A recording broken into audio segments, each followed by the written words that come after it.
when I write something and I'm at home and alone and I get excited about taking it in to practice to show the band, because I'm like, I'm pretty sure I have something here, but I want to hear what they hear and what happens when they play it.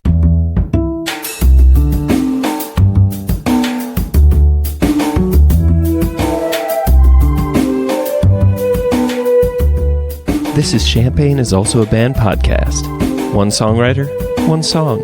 I'm Sven, your host for a journey into the music of Champaign-Urbana. Recorded in the Blue Box studio with a songwriter from the Champaign-Urbana music scene, past or present.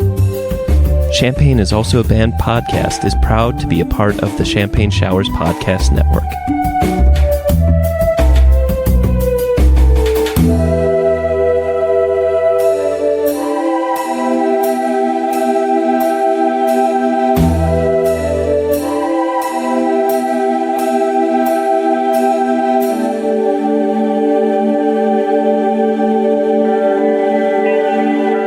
Welcome to Champagne is Also a Band podcast.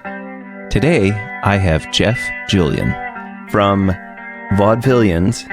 So, you may know Jeff from such bands as Deconstructing Jim, the Devil Dogs, and the Grand Inquisitors. So, Jeff, welcome to the show.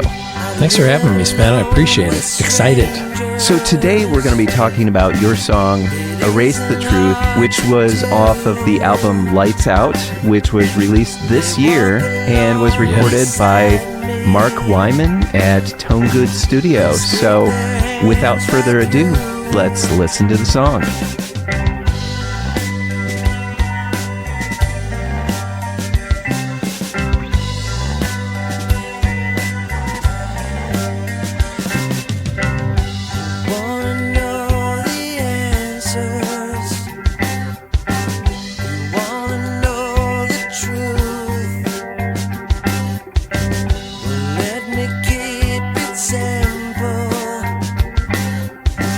I really don't like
Welcome back. So, Jeff, my first and favorite question to always ask is, what came first? Was it the music or was it the lyrics? Music, for sure. And I can clearly remember bringing this to the band for the first time because it was our last rehearsal before the pandemic. And so I had this snippet of an idea, which was that kind of opening series of notes, that kind of like our arpeggioed note sequence that makes up the verse. I had pretty much the chorus worked out, didn't really have words at that point, and came in and we cut a rough demo, and it was like, oh yeah, everybody was feeling it, liking it, and then the world shut down, and it was like, all right, so we'll see you in 6 months, Right. And then over that course of time, a lot of the Lights Out album was written during the pandemic. So during that time, I fleshed out a lot of the lyrics and melodies for different songs. So the first part of the writing process for you was that arpeggio at the beginning. I want to call it like a G minor something or other. Yeah, you're right. Arpeggio that you're doing in there. I'm just curious, at that point, what did it take before the lyrics started falling in place? And I guess tacking on to that, I'm curious about, how do I say this, like the influence of music on writing the lyrics. Sometimes I'll write something that has a certain feel to it, and then just in the process of writing the lyrics, I don't know, somehow the music itself kind of dictates where the lyrics head.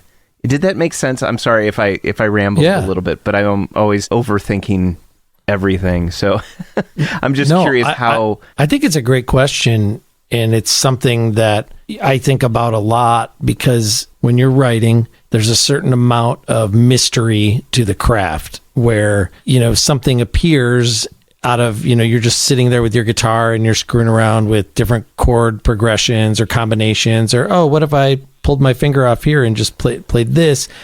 And then things start to link together. And at least for me, I never sit down and go, okay, I'm going to write a song in the key of this, and I'm going to put this, I'm going to use these chords specifically. I work my way to it. And so there's a certain amount of mystery. I'm sure there's not wherever my brain is working. I'm sure there's something going on there that makes sense. But to me, it's kind of like I'm following a little path. And so from a lyrical standpoint, things will start to emerge, whether it's a little bit of humming or a little bit of nonsense words, and then there might be a specific word that then everything else sort of comes about. So there might be a specific word that's like, okay, I can build something out of that, or that's a phrase I'm going to keep, or that's a garbage phrase. That's just a placeholder. Did you have any lyrics before you began working on the chorus part, or did the arpeggio come out from the verse and then you already started in with that, I don't know, it's like a G and a D back and forth kind of G, D, C chorus? Was the music already formed before any lyrics came to be? As I recall, I had a very clear melody and most of the lyrics for the verses. I knew where I wanted to go. I live alone with strangers. It isn't hard to do. Like, I knew what I was doing there. And then in the process of developing the song, the chorus has a specific cadence the first time through, and then the second time through, it kind of shifts the tempo. I didn't have anything at that point. We were in the studio with Mark. We had done the music, and so I still had vocals that I needed to figure out, and that was one of those songs. So I kind of figured that out here.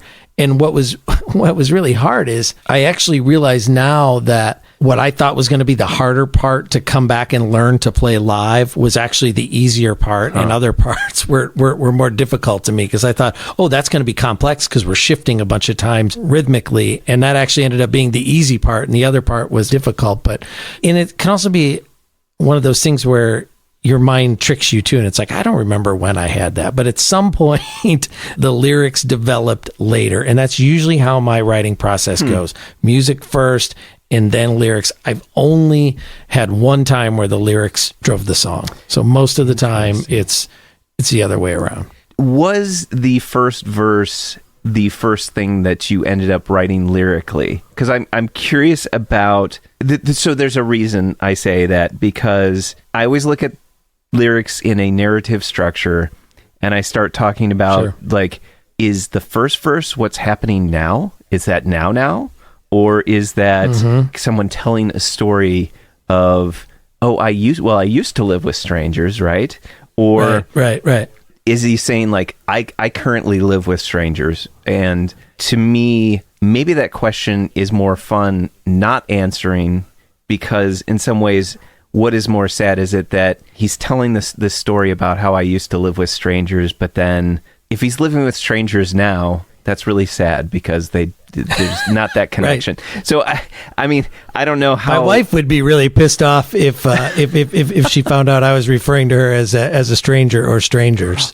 Right. Well, I didn't necessarily see that. I mean, from a narrative storytelling, because you can tell a story of now is now, but not necessarily now. Somehow that made sense in my head. I don't know if it will to the listeners, but I'm just curious about this play of... I think I'm just tripping over my own many questions. So lyrically, if we're going to establish that perhaps that's now, and you're reflecting back upon so the other verses are actually reflecting back upon things that happened before. When you speak of you want to know the answers, is that the she that wants to erase the truth? Or is that another she that you're telling the you about? Does that make sense? It does. Yeah. So this is where I wish I was a better lyricist, because I look at someone like Tom Petty, who I think is brilliant in being able to tell these narratives, these stories within songs. And I am not able to do that. I can get close sometimes, but I never feel like I can tell a complete story in that regard. I feel like I got close with this one.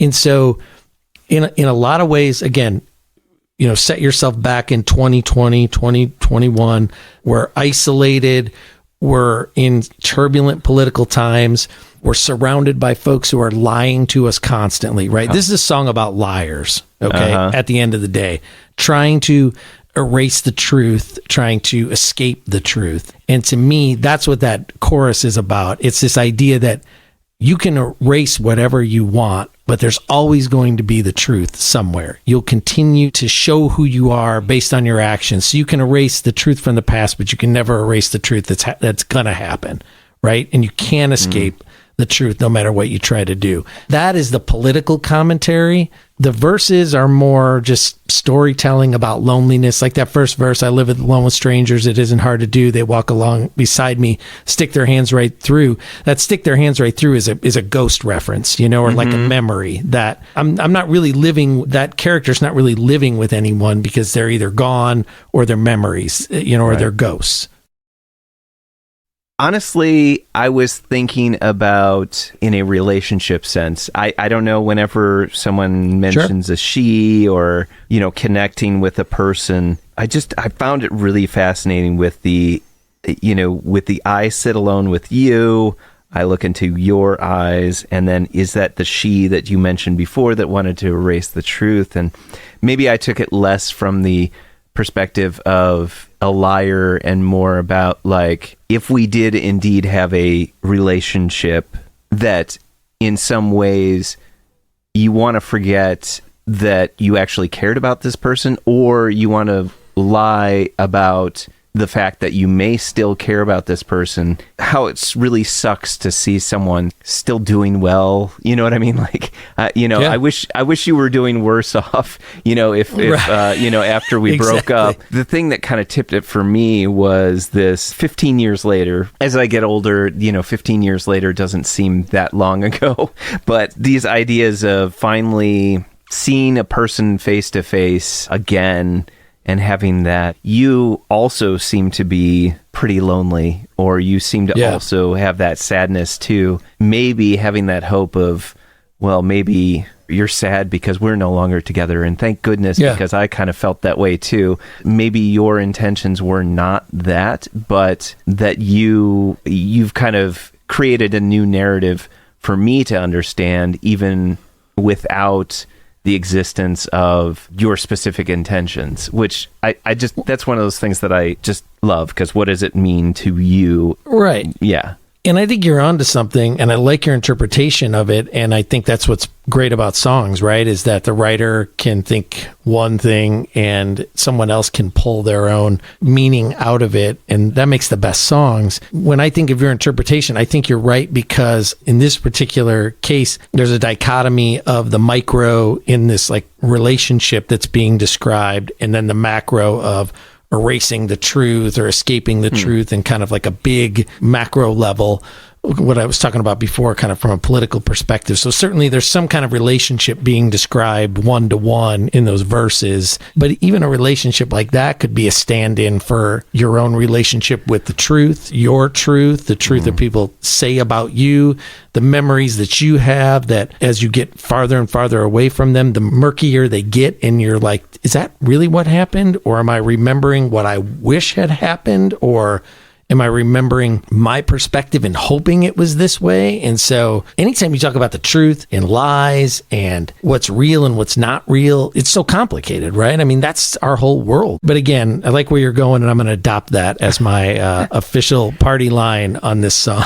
I'm kind of surprised that you don't feel that you've created enough of a narrative or a good story, because I feel like, honestly, do stories ever really end? They continue on in a different form, and, you know, right. To keep a story kind of open-ended or even vague seems more realistic for real life compared to as a story. But I'm happy about how I'm not usually happy when I'm wrong about the initial interpretation of where it came from. But I'm kind of experiencing a weird joy of like, wow, it's cool that it can function on those levels separate and all be equally the same. I want to respond to one thing you said. And, you know, I'm not trying to be false modesty or over self-deprecating. You know, I think I'm a good lyricist. I think I do certain things well. It's just the storytelling part. There's like, you know, when you listen to, I'm trying to think of a good example. I think it's on Wildflowers, and the song is Keep Crawling Back to You. Like, he's talking about this bar fight and this relationship, and those are like, I can close my eyes and see the action. And I don't know that I ever tell a story that well, but that's partially because that's not really the way I write either. You know, I come up in the school of the 90s, so I like some of those kind of vagaries and those strings of, you know, stream of consciousness writing, because it does exactly what it did here. You were allowed to put your own take on the words that you heard in the song. I guess it's not just exclusive to the 90s, but one of the things that I love in songwriting that was adopted often in the 90s, it seems like, is to repeat a phrase later in the song, and because of the previous context, it feels different. It's like you say the same exact thing, but it means something different. And I feel like there'll always be some more. I feel like that gets repeated in such a way that because of how the context changes, it's like there'll always be some more. Like this idea of there'll always be some more truth. Okay. But there'll always be more to erase. There'll be more to run away from in recontextualizing the same phrase, which that's one of those things in my brain that just tingles when I think about that. It's like that's such a function of just language that we're able to do that, being able to repeat the same phrase. Can I just say something about that too? With that phrase too, you know, to me, it's also about how small we are as beings, that there will always be more people. We will not be here forever, but there always is going to be something else, you know? And then when you just repeat that, it's like a wave crashing over you over and over again. When did the chorus, music-wise, when did that hit? How did that come about? I always feel like songwriters put a lot of pressure on the chorus, and there's this weird balance where they're like, well, I can't have the verse be too exciting, but I have to have the chorus be the thing that pushes it forward, explodes. And I always feel I'm like, just make everything as exciting as you can, but, don't lessen a verse because you want to make sure give room for the chorus. And so anyway, sorry, that was my little soapbox. I feel like I'm curious about the conception of, because you had the arpeggio, but how did you think about transitioning from that into the chorus? I had the verse and I had the first part of the chorus, which is just, that G minor to C. Credit to the band, Bill Aldridge on bass, Brendan Chenard on drums, Alex Jaskula on lead guitar. When we worked that out, like, I have an idea, but it becomes the song when I get in the room with those guys. And Brennan and I have been playing for, oh my gosh, since 2007, I think, over the course of 2 bands. So he knows me, I know him, and, Bill and I and Brennan have been together in Vaudevileins for 14 years, and Alex just joined over the last couple of years. But, so we know each other. There's a shorthand. They make everything better. They make everything sound better. Brennan's drumming makes a chorus feel big and bigger. But what's interesting is there's that first part of the chorus that we play the first time through straight, and then the second time through we play straight, and then it moves to the da da da da da da da da da dun dun dun dun dun dun dun da da da da da da da. And I think in my mind, when we were doing that, that was not going to be part of the chorus. That was going to be like just a refresher or sort of like a secondary bridge or something.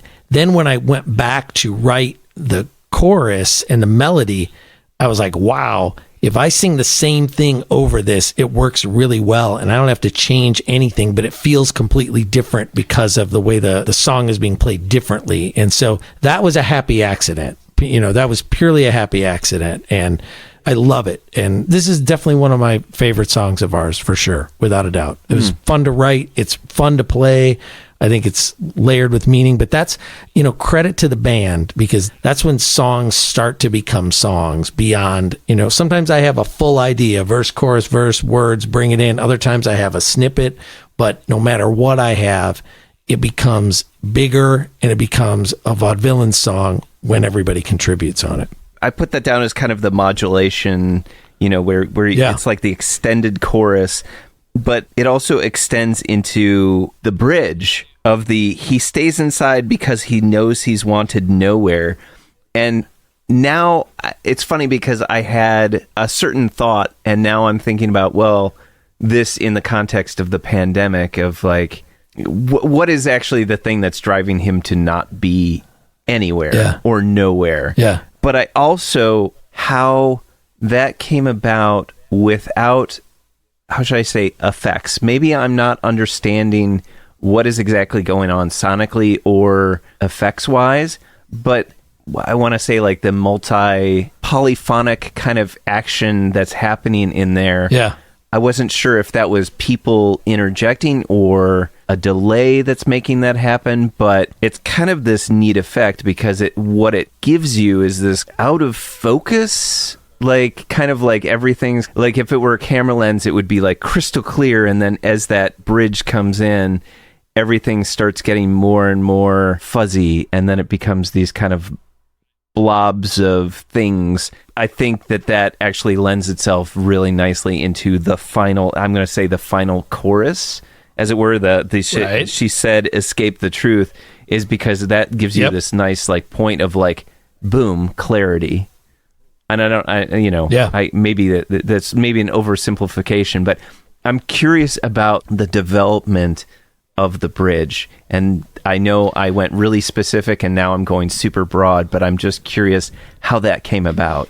Well, I'm glad you like it because that's one of my favorite parts of that song. And the conceptualization started really with the person who has mixed and mastered a lot of our stuff is Jeff Hallen from a band called Houston from Minneapolis.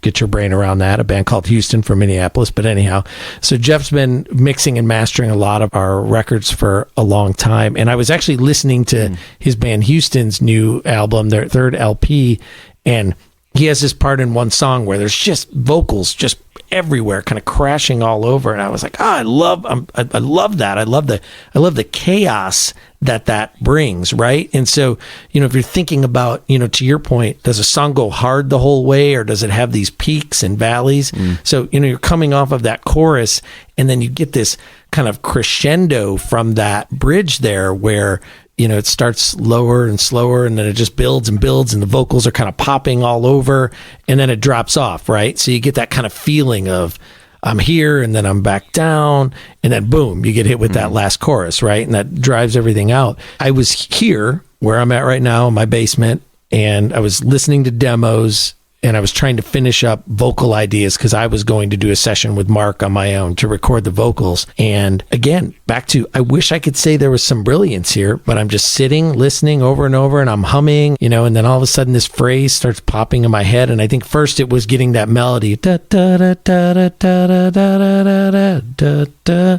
And then the words kind of came out, and I was like, oh, I like that phrase. And I just repeated it. And then I started thinking about that chaotic part of that Houston song. And so I recorded a lower version, then I recorded a middle version, I recorded a higher version, and then I threw a bunch of delay on there. And then I was like, wow, listen to this. And I played it for the band, and they liked it. And I sent it to Mark, and he's like, yeah, it's a good idea. So then when I came in with Mark, I did the same thing. I recorded it. And then when Halland mixed it, I was just like, go nuts, do whatever you want to do. So I'm assuming there's delay, and he's panning it, and stereo effect, but that's kind of where all that came from. And this is the fun part about music. You can raise the intensity level of something with drums. You can do it with guitar volumes. You can do it with vocals too, in a way that just kind of, it almost feels like it's going off the tracks, and then boom, it stops. Now, tough part, not as easy to sing that live a little bit of modification on that. So you just pick a voice and go with it, right? That's right. And then I lean back a little bit, and I don't go as high, and hope for the best. I'm curious, what is your favorite part of the song? Yeah, I mean, the bridge is there for sure, but I also like that, what I talked about before, when you get into that second chorus and it changes into that sort of da da da da da da da. I just like the move. I like the movement of that, and I love the idea of, and a lot of really good bands do this, where they don't change the vocal melody, but they change what's happening underneath, and you get a different sound, a different sense. Right. I'm sure there's a technical term for that I have no idea what it is, but what I know is it feels good. It feels good to play it. It feels good to hear it. And I really enjoy that a lot. Why did you pick this song to be the song you wanted to talk about today?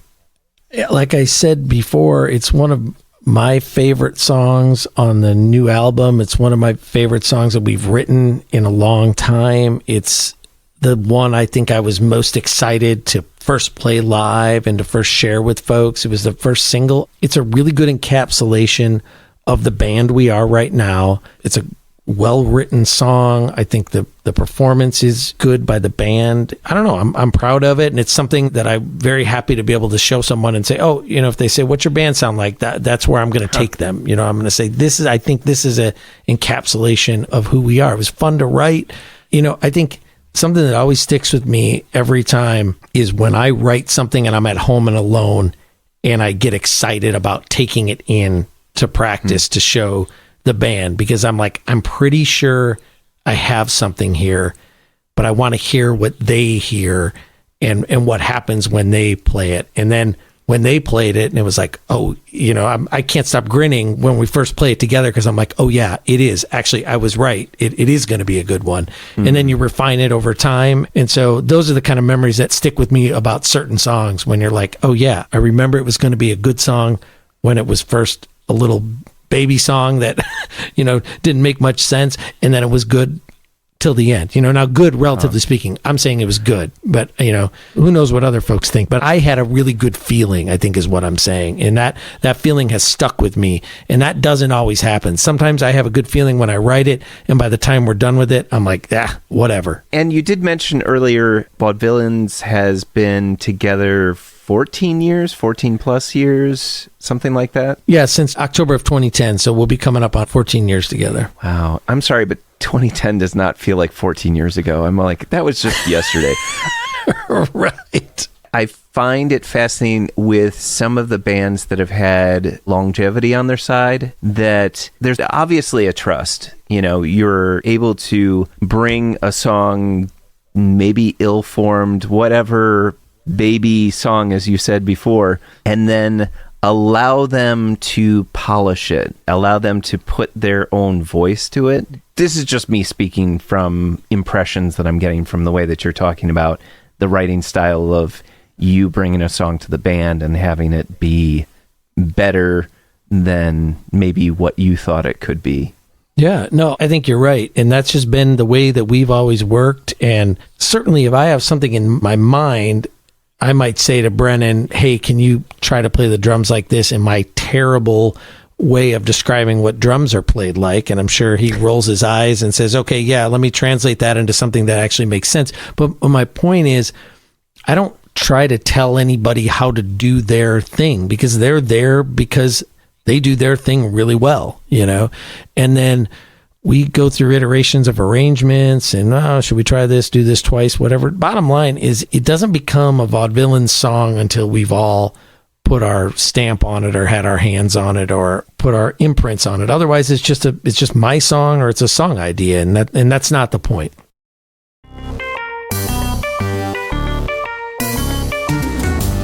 Champaign is Also a Band podcast is proud to support Exile on Main Street. Exile on Main Street, located in the old train station building at 100 North Chestnut Street in downtown Champaign, has been helping to build record collections since 2004. Carrying a wide array of new and used LPs, CDs, and video games. Exile on Main Street has something for just about any music enthusiast and old school gaming devotee. Exile also hosts regular free live music shows on its stage, so be sure to check out their Facebook, Instagram, and Twitter pages for the up-to-date details on the next upcoming event. Open 7 days a week, they can be reached by phone at 217-398-MAIN. That's 217-398-6246. Welcome back. So, Jeff, what is your favorite Champaign-Urbana venue? Okay. Can I have a favorite that doesn't exist anymore and Absolutely. a favorite that currently exists? There's so many good ones. I really enjoy what the Rose Bowl is doing right now. I think that it's such a cool vibe, and their ability to do inside and outside shows really sets them apart. I've played some great shows there. I've seen some great shows there. I saw Wednesday play there last year. It was incredible. And to see a band of that size in the Rose Bowl, I just love. And they sounded amazing. I know Soundman Bob has had a hand in making that place sound great. Hey, anytime he's spinning the dials for us, we always sound good. I'm a fan of what they're doing. I love the way they're booking that place. I love the vibe of that place. It's one of my favorite places to go. Then I will say, in the past, two places, Mike and Molly's. I mean, come on. You know, of course, that we played our first show in 2010 at Mike and Molly's. One of the best places to ever play in Champaign. And then I always love the High Dive, just seeing shows there and that room. And I saw so many good shows there, and just the way it sounded, and, you know, Ward and his booking abilities and running a play. I mean, just, you know, come on. That's a couple of some really incredible places all up and down, you know, whether it was Nargile back in the day or the Space now, the IMC. I could talk about venues in CU for days, but those are, I really like what the Rose Bowl's doing right now. And I like what Space is doing, and the Smash Burger is incredible. That's where I would go. I'd get my dank meme and a Smash Burger and play the Space. I like what the Space has done. I like to refer to them as a greasy silver spoon. Because it's like they're very much like that like diner thing, but if you really want, you can find like the elevation in their food. You know what I mean? Like you can either appreciate it food on is like amazing. I'm grabbing my greasy drunk food, or I'm grabbing my surprisingly refined. You know, what do they have? There's some things where I'm just like, okay, wait, you're just okay, and they're like, you can get some buttered buttered garlic morels and yes, Listen, I mean, they remind me of a place in Chicago in my neighborhood called Beard and Belly, and similar thing. Like they have the best kind of comfort food, burgers, whatever. But every once in a while, Jim, their chef will be like, "Oh yeah, I'm going to show you what I can do," and then he puts out this like incredible handmade pasta dish. Or I like that dichotomy of the space where it's like, here's this kind of food, but also, oh yeah, we can cook. Don't forget, we can cook. We'll put it right out there. So, and their ethos is great. They've been super kind to us. So, yeah, I love those guys. I just want to talk about the burgers because I think it's because I haven't had dinner yet. So I'm like, oh, that sounds really good. Well, so, there's another option for you. Champagne is a burger. You could do another podcast all about food. I probably could. At least I can access music through the internet. I can't do that with food. We mentioned earlier in the previous section that Vaudevileins has been together for 14 years. Yeah. You've been in the Champaign-Urbana music scene. You played with some bands, the Devil Dogs, the Grand Inquisitors. Is that, do I have that right? Deconstructing Jim. Those were all Urbana projects. Yeah. Champaign-Urbana project? So kind of foot in both worlds. I lived in Champaign and Urbana, different places from 99 to 2002, and had a couple of different bands that you mentioned. Deconstructing Jim came a little bit later, but we played all the time down there because we lived down there, and that was a band that I was in with Matt Yeager, Neil Yeager's brother, and so, we had that connection with Neil. And Neil and I had played in the Grand Inquisitors, the Devil Dogs. Neil and I moved down to Champaign together. I've known Neil since 1996. We've been playing in bands that whole time, on and off. And so, I was down there. I was in the scene. I never felt like I got a really good foothold, but I always loved being a part of living in those cities and being as much of the part of the scene as I could be. So I always wanted to continue to come down and play, and we have. And, there was a certain point where folks would be like, "Are you guys a Champaign-Urbana band?" Because we were playing so much down there, And so we got a lot of good friends there. We've recently, within the last year or so, become really good friends with actually within the last couple of years, become good friends with the Terminus Victor guys. And I mean, my God, you want to talk about some legends, right? I remember watching those guys when I first lived in Champaign, outside in the beer garden of Mike and Molly's, and just being like, oh my God, these are the coolest dudes in the world.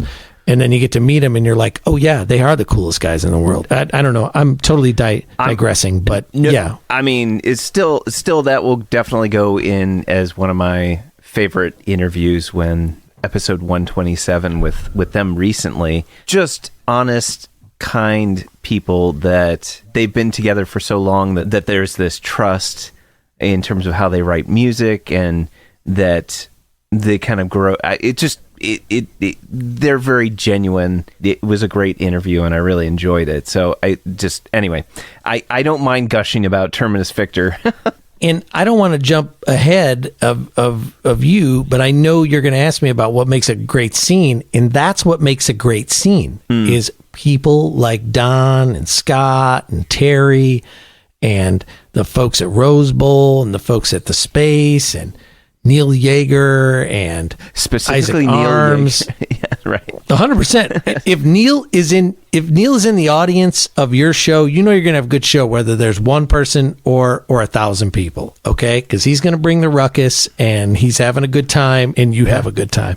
It's people like Don and Scott who care deeply. Oh, and I mean, Matt Talbot. I mean, you listen, there's people who care deeply about what's happening, and they care about more than themselves, and they're selfless in giving to the music community. And that's what you need. You need people that are willing to not make any money on a Tuesday night because they believe deeply in putting out a good show or a good product, or somebody's going to go to an ATM and take money out of their checking account to pay a band because they came in from Nebraska and they're going off to Philadelphia the next day and they need to make it. Right. And you do that because you have a faith and belief that someday you're going to be trying to go from Nebraska to Philadelphia, and you hope that somebody puts $20 in your pocket above and beyond what you should have owned. So that's what makes a good scene.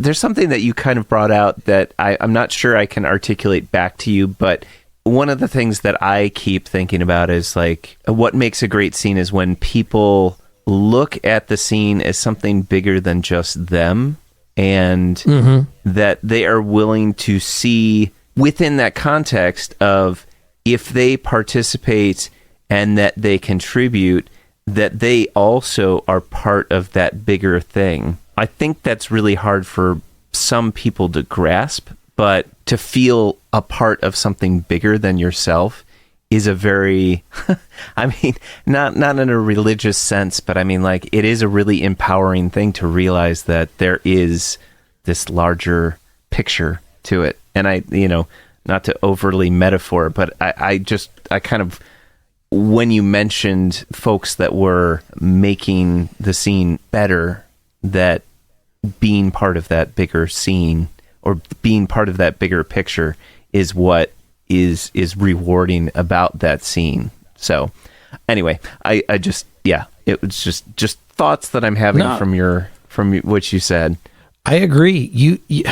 I mean, at the end of the day, we all want to be better but we want to keep improving. We want to move along whatever the spectrum is in your mind, but you don't do that without an ecosystem around you, and you can't just take from the ecosystem, right? And that goes for anything, right? Any relationship you have, any work you're a part of, any art you're a part of, you can't only take, you have to give, right? And sometimes you give because you're a giving person, and sometimes you give because you hope something will come back in return. Whatever, it's fate, karma, or it's just a good old down payment on a favor down the line. But it only works if you're involved and you're giving. And I don't know. I mean, I've been doing it for a long time, and I know that I have gotten more out of this journey than I've given. And I've tried to give a lot, but I got a friend in a bunch of towns in the Midwest and the East Coast, and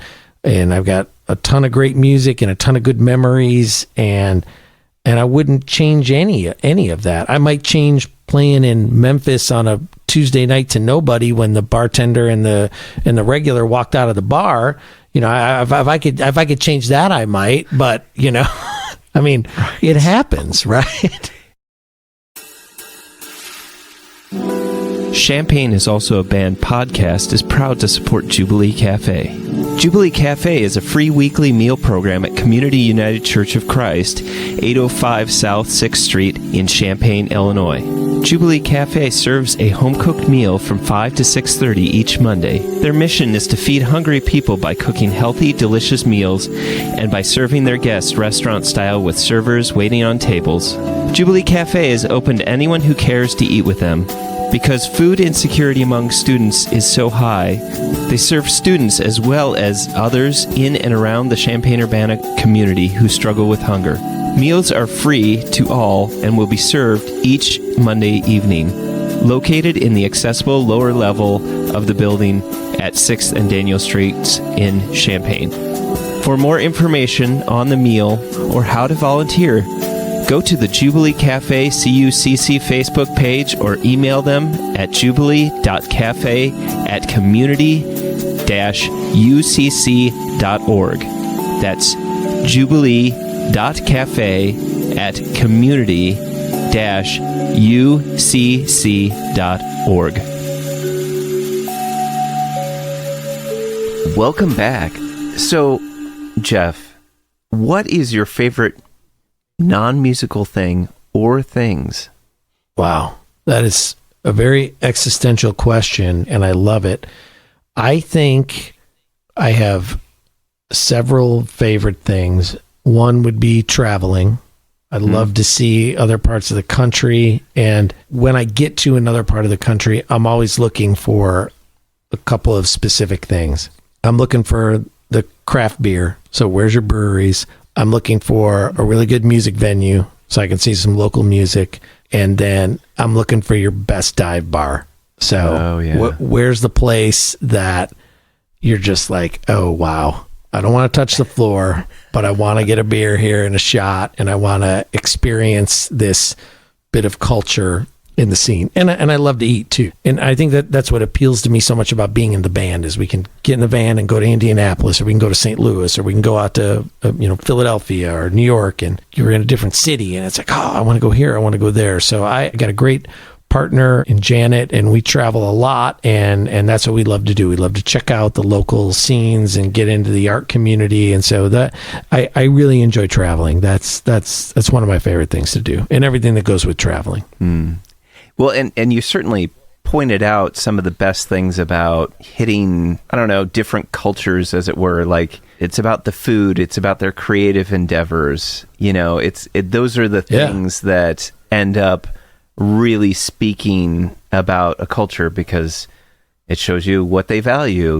When you go to certain parts of the country and you look and you're like, wow, they really put all their money into making this church beautiful, or wow, they really put all their money into this amphitheater, or it's like, what do they value and what do they put? And there's really no right or wrong answer. It's just you get a sense of a culture by what they value. You have your own city as kind of like a baseline or a barometer, and then you're able to go into another place and see, oh wow, okay, they like this, or they're doing more of this, and oh wow, they're approaching the music scene this way, or they're combining these things, and we're not doing that yet. So it's a neat way to get different perspective on your own experience. You brought up something, and it triggered something in my mind about how it's fascinating how different areas deal with how close they get to the stage. Like, there are some... Okay.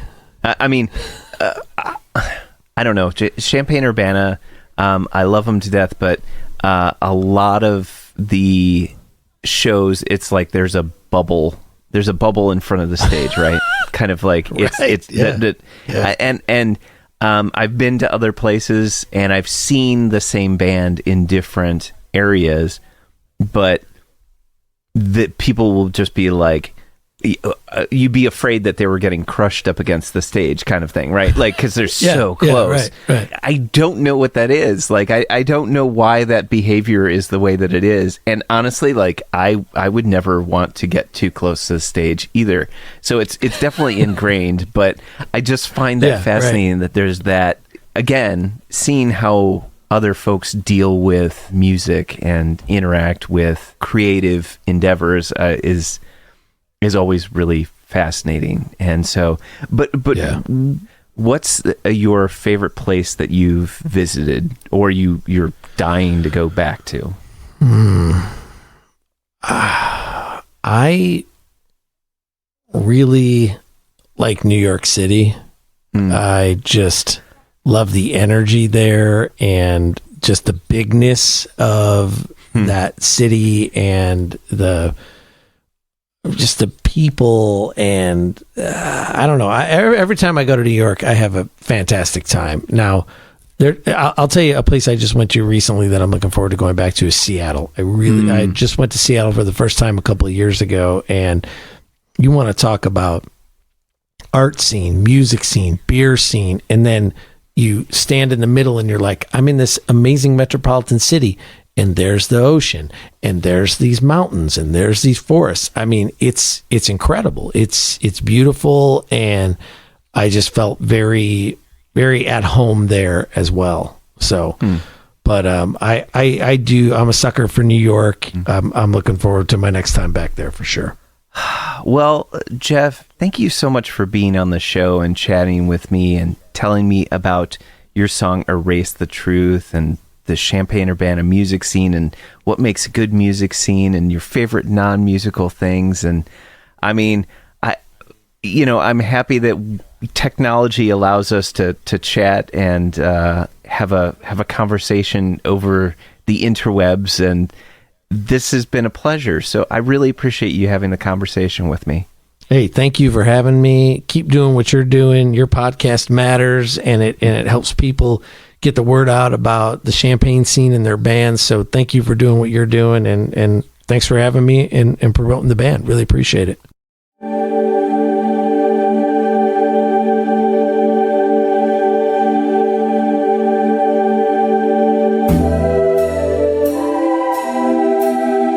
Thank you for listening to Champagne is Also a Band podcast. This is Jeff Julian of Vaudevileins reminding you great music is out there. Go find it where you live.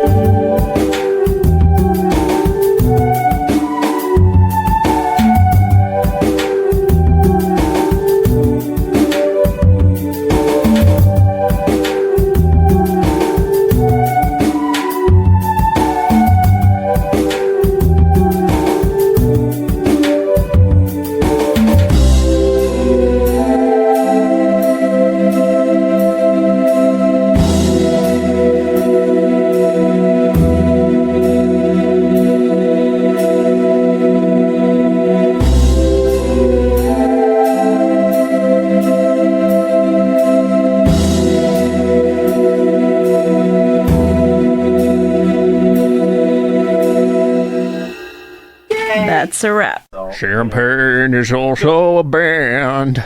You almost have an NPR voice. It's so good. Studio South Peter on the inside. Go find it where you live. I should probably say what band I'm in.